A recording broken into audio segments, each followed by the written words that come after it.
เดี๋ยวเราจะมาแยกในส่วนของชื่อนะครับออกจากคำนำหน้านามนะครับผมอย่างอันนี้อันที่1เนี่ยนายกดไลค์ให้หน่อยนะครับนี่สังเกตว่าชื่อจะติดกันอยู่ชื่อกับคำนำหน้านามอันที่2ก็นางสาวกดติดตามให้หนูด้วยสังเกตว่านางสาวกดติดตามเนี่ยติดกันอยู่นะครับแล้วก็อันต่อมาก็นายขอบคุณมากนะก็จะติดกันอยู่เหมือนกันเราจะมาดำเนินการแก้ไขโดยที่ไม่ต้องไล่แก้ไขหรือไล่เว้นวรรคทีละตัวนะครับวิธีการก็คือขั้นแรกให้เรากด dark ข้อมูลที่ต้องการ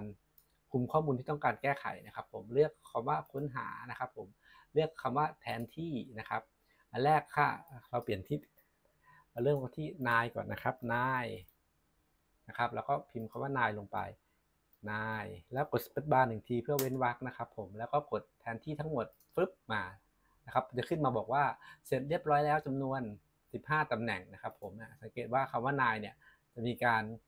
ขยับออกมาจากคำว่า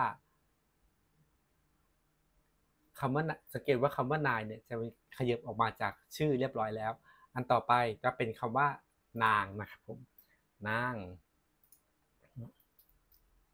นางนะครับเรากดเป็นวรรคหนึ่งทีนะครับผม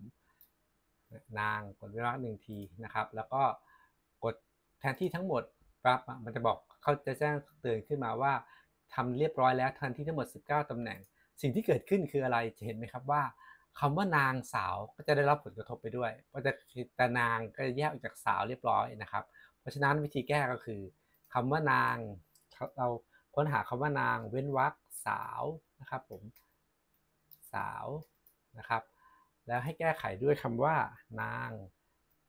สาวแล้วก็เว้นวรรคหนึ่งทีนะครับผมแล้วก็กดแก้ไขทั้งหมด12ตำแหน่ง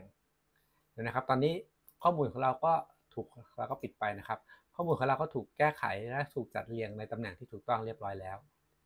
อันนี้ก็คือเทคนิคในส่วนของการเว้นวรรคช่องว่างระหว่างชื่อและคำนำหน้านามนะครับผมโอเค